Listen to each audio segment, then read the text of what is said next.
ஓசூர், சதுரங்க விளையாட்டில் என்ன நடந்தது என்று கேள்விப்பட்டேன். ஜோதா பேகத்தோடு தாங்கள் விளையாட என்ன அவசியம் வந்தது? இப்போது கடைசியாக ராஜமாதா அவர்கள் உங்கள் மீது கோபப்பட்டு விட்டார்கள். போகட்டும், இனியாவது எச்சரிக்கையுடன் இருங்கள். நான் உங்களுக்கு உக்கா தயாரித்து வருகிறேன்.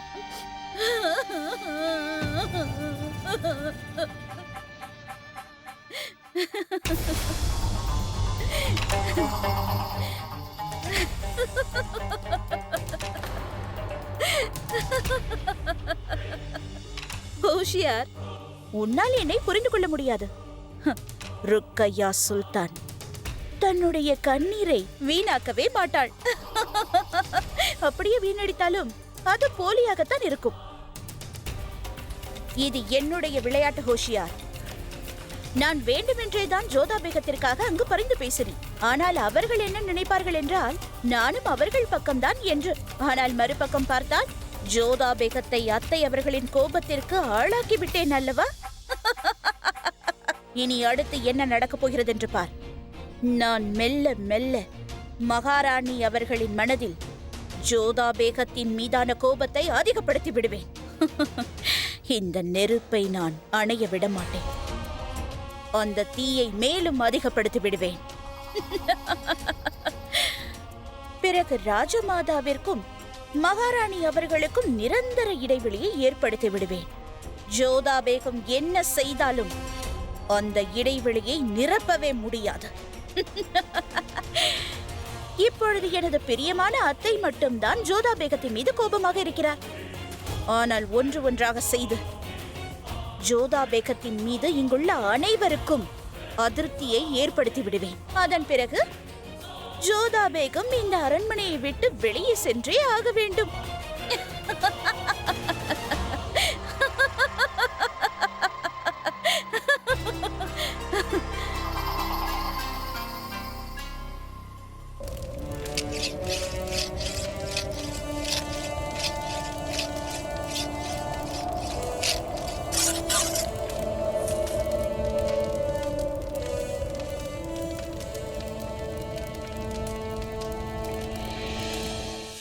அது காதலை கூறும் ஒரு வாக்கியம்தான்.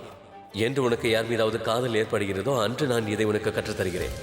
ஷேன்ஷா, நான் உங்களிடம் எவ்வாறு கூறுவது? நான் ஏற்கனவே காதலித்து விட்டேன். ஆனால் நான் காதலிப்பவர்கள் என்னை விட்டு தள்ளி இருக்கிறார்கள் என்பது உண்மைதான். நீங்கள் மிகவும் அதிர்ஷ்டசாலி. ராஜமாதா அனுப்பிய கடிதம் உங்களிடம் இருக்கிறது. எனக்கு அது போன்ற கடிதம் கூட கிடைக்கவில்லை. எப்பொழுதாவது எனது ஞாபகம் வந்தால் அப்போது காய்ந்த இலைகளை நெருப்பில் போடுங்கள். அந்த புகை உங்களது செய்தியை என்னிடம் சேர்க்கும். நிச்சயமாக. உன்னை ஒவ்வொரு நிமிடமும் ஒவ்வொரு நொடியும் நான் நினைத்துக் கொண்டேதான் இருப்பேன். ஆனால் உன் மனது என்னை நினைத்துக் கொண்டிருக்குமா அல்லது இல்லையா?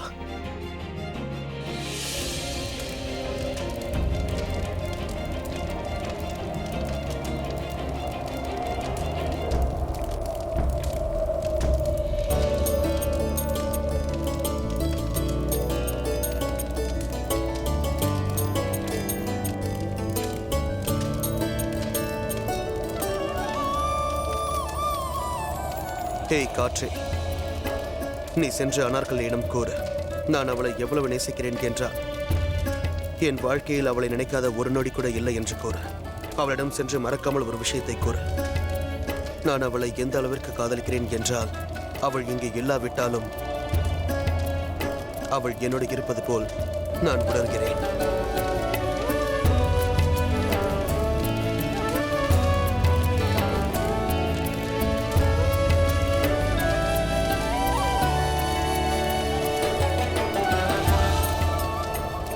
எந்த விஷயத்தை உங்களிடம் என்னால் சொல்ல முடியவில்லையோ இனிமேலும் அதை சொல்ல முடியுமா என்று தெரியவில்லை. அது என்னவென்றால் நானும் உங்களை விரும்புகிறேன் இளவரசே. மிகவும் அதிகமாக விரும்புகிறேன். தாங்கள் தான் என்னுடைய வாழ்க்கை துணை. ஆனால் அந்த அதிர்ஷ்டம் எனக்கு கிடைக்குமா என்று தெரியவில்லை.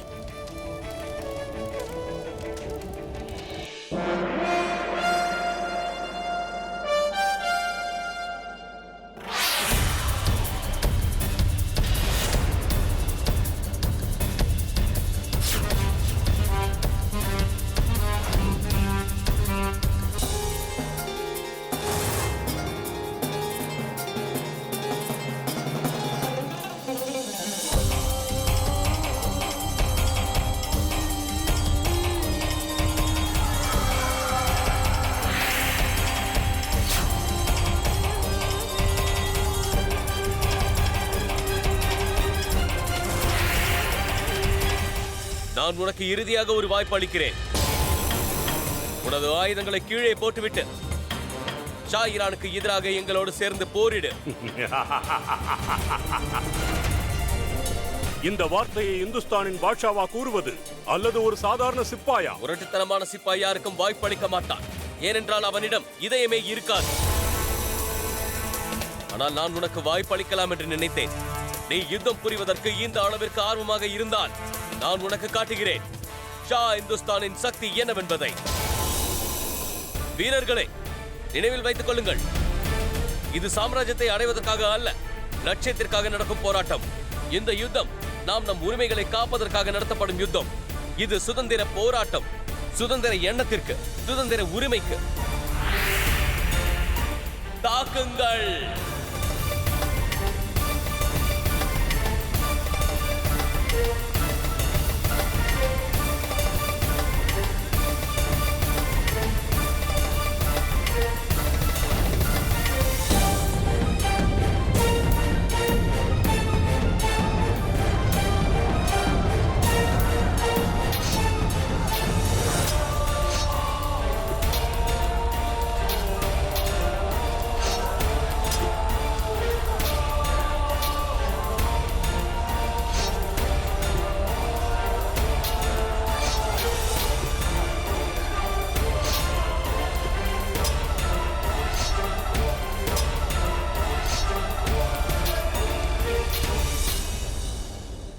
கண்ணா, ஷெஹன்ஷாவையும் எங்கள் சேனைகளையும் காப்பாற்று.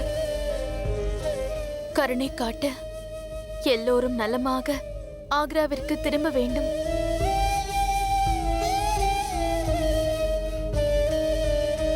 இது ஒரு தர்ம யுத்தமாகும். நன்மைக்கும் தீமைக்கும் இடையில் நடக்கும் யுத்தம். இதை போன்ற ஒரு விஷயத்திற்காக தானே மகாபாரதத்தில் அர்ஜுனனுக்கு சாரதியாக மாறி அவருக்கு நல்ல வழியை காட்டினீர்கள். அதே போல் ஷெஹன்ஷாவிற்கும் என் மகனுக்கும் நல்ல வழியை காட்டுங்கள்.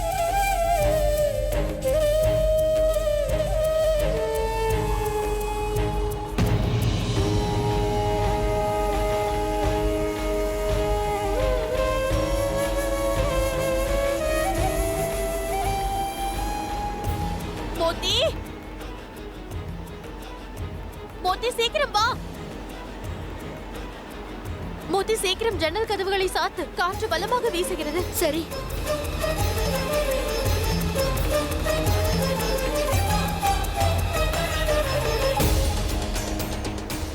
அண்ணி, பெரிய புயல் வரப்போகிறது என்று எண்ணுகிறேன். எனக்கும் அவ்வாறே தோன்றுகிறது குல்பதன் வேகம். ஏதோ பிரச்சனை நடக்கப் போகிறது. குதாதான் காப்பாற்ற வேண்டும். அல்லாஹ், எங்கள் மீது இரக்கம் காட்டுங்கள். இரக்கம் செய்யுங்கள். என் மகனையும் பேர குழந்தைகளையும் நீங்கள் காப்பாற்ற வேண்டும்.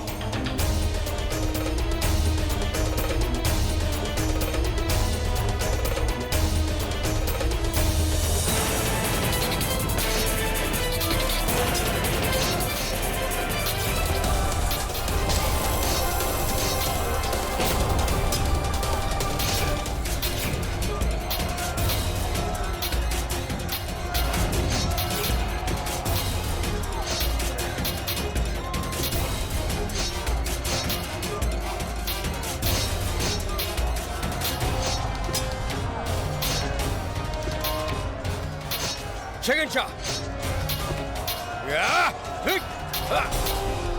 எதிரி படைகள் வேகமாக செயல்படுகின்றன.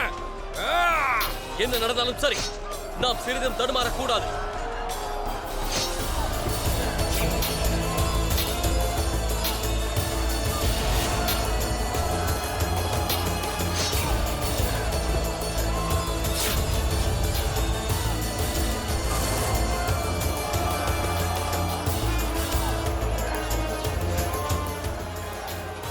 நன்றி முராத். நன்றி கூறுவதற்கு எந்த அவசியமும் இல்லை அண்ணா. போன யுத்தத்தில் நீங்கள் என் உயிரை காப்பாற்றினீர்கள். பதிலுக்கு நான் உங்களை காப்பாற்றியுள்ளேன். நம் கணக்கு முடிந்தது.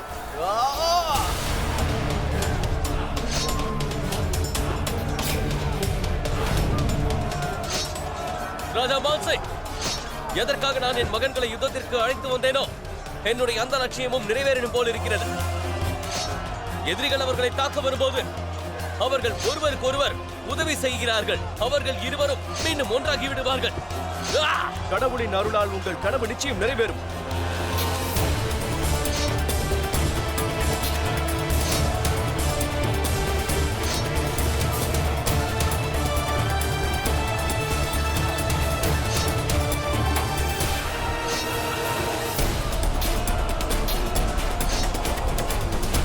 ஷாஹி ஈரானுக்கு எதிரான ஜலாலின் யுத்தம் நீண்டு கொண்டே சென்றது.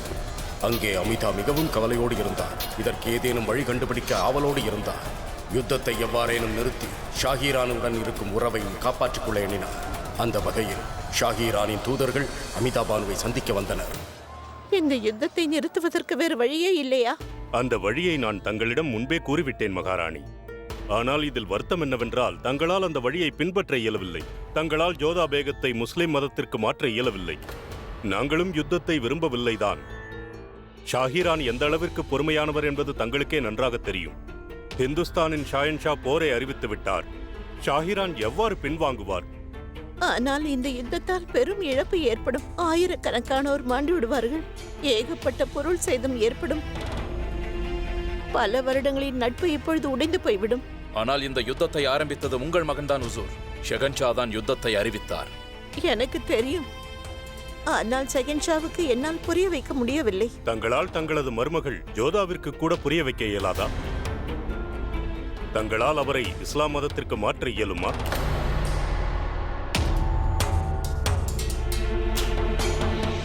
ஒருவேளை நான் அப்படி செய்தால் ஜாகிரானிடம் கூறி யுத்தத்தை நிறுத்த சொல்ல முடியுமா?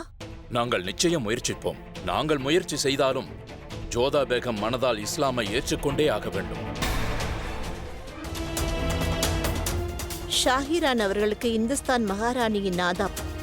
ஒரு நேரத்தில் நம் நட்புறவு மிகவும் ஆழமாக இருந்தது. ஆனால் அது இப்பொழுது இல்லாததால் வருத்தமாக உள்ளது. நான் எவ்வளவோ முயற்சித்தேன். எங்கும் என்னால் நிலவரங்களை சரி செய்ய இயலவில்லை. ஜலால் உங்களுக்கு எதிராக யுத்தத்தை பிரகடனம் செய்துவிட்டான்.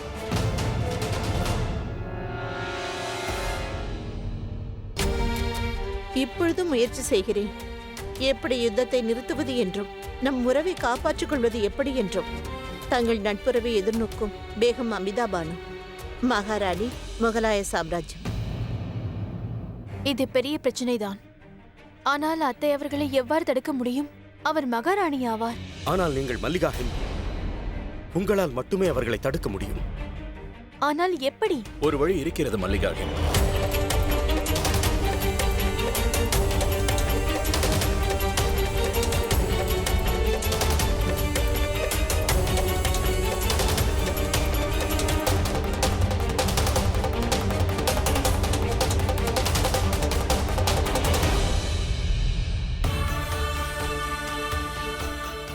அத்தையிடம் எவ்வாறு பேசுவது? அவர் என் மீது கோபமாக இருக்கிறார். நான் கேட்கப் போகும் கேள்வியால் அவர் இன்னும் கோபப்பட்டு விட்டால் அவர் மகாராணி ஆவார். அவரை கேள்வி கேட்பது அவரை அவமானப்படுத்துவது போல் அல்லவா? ஆனால் இது முகலாய ராஜ்யத்தின் பாதுகாப்பு சம்பந்தப்பட்டது. ஷெஹன்ஷா இல்லாத நேரத்தில் ஆக்ராவின் பொறுப்பை என்னிடத்தில் விட்டிருக்கிறார். ஆகையால் இது என்னுடைய பொறுப்பாகும். நான் அத்தை அவர்களுக்கு இப்பொழுது இருக்கும் சூழ்நிலையை புரிய வைக்க வேண்டும். நான் அத்தையிடம் பேசியே ஆக வேண்டும். அதற்காக ஒருவேளை அவர் என் மீது கோபப்பட்டாலும் பரவாயில்லை.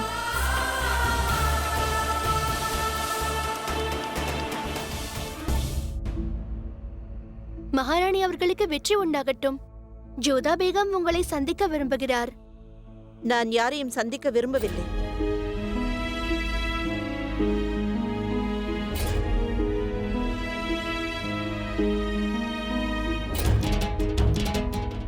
வணக்கம் அத்தை.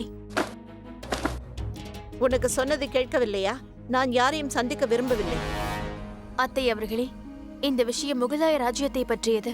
அதனால் உங்களிடம் பேசுவது மிகவும் அவசியம். நான் கேள்விப்பட்டது என்னவென்றால், நீங்கள் ஷாகிரான் தூதர்களை சந்தித்தீர்களா?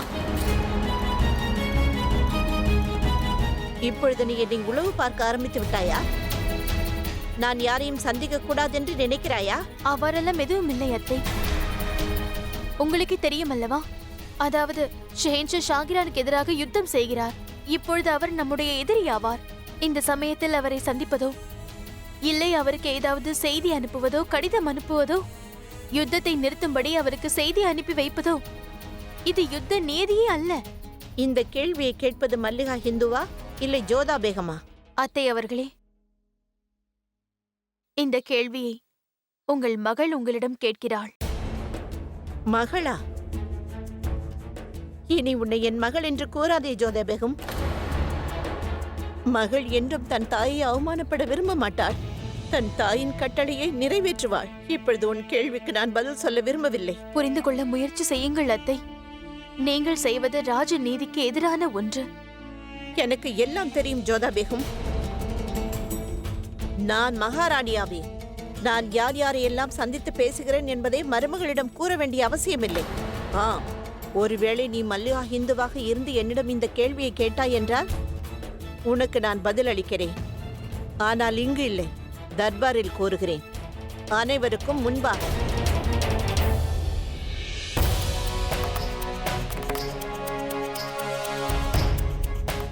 அத்தை, தாங்கள் என்ன கூறுகிறீர்கள்? இந்த விஷயம் நம் இருவருக்குள் தான் இருக்க வேண்டும். தர்பார் வரை செல்ல வேண்டிய அவசியம் எதுவும் இல்லை. எப்பொழுது நீ மதம் மாற முடியாது என்று கூறிவிட்டாயோ அப்பொழுதே நம்மிடம் இருந்த உறவு முறிந்து விட்டது. இப்பொழுது இருப்பதெல்லாம் மகாராணிக்கும் ராஜமாதாவுக்கும் உள்ள பிரச்சனை தான். இப்பொழுது நீ கூறியது போல் இது கௌரவமான பிரச்சனை தான், சாம்ராஜ்யத்தின் பாதுகாப்பு பிரச்சனை தான். ஆகையால் சாம்ராஜ்யத்தை பாதுகாப்பவர்கள் முன்னிலையில் பேசலாம் என்று நினைக்கிறேன். ஏனென்றால் ஒருவேளை உன்னை போல் பல பேர் என்னை தவறாக நினைக்க வாய்ப்பு இருக்கிறது அல்லவா? என்னை, இந்த சாம்ராஜ்யத்தின் மகாராணியை தவறாக நினைப்பார்கள் அல்லவா? யாரெங்கே? சாம்ராஜ்யத்தின் அனைத்து அதிகாரிகளுக்கும் உடனடியாக ஒரு செய்தி அனுப்ப வேண்டும். அவர்கள் அனைவரும் நாளை தர்பாரில் ஆஜராக வேண்டும் என்று நான் கட்டளையிடுகிறேன். அப்போது ஜோதா பேகத்தின் கேள்விகளுக்கு நான் பதிலளிக்க விரும்புகிறேன். சித்தம் ஹசூர். அப்படியெல்லாம் செய்யாதீர்கள் அத்தை, செய்யாதீர்கள். அப்படித்தான் நடக்கும் ஜோதா பேகம். ஜலாலை என்னிடம் எந்த கேள்வியும் கேட்டதில்லை. நீங்கள் கேட்ட கேள்விகளுக்கு பதிலளிக்க வேண்டுமென்றால் தர்பாரில் அனைவருக்கும் முன்பாக கூறுகிறேன். இப்பொழுது மல்லிகா ஹிந்த் எனக்கு அனுமதி அளித்தால் நான் சென்று ஓய்வெடுக்க விரும்புகிறேன்.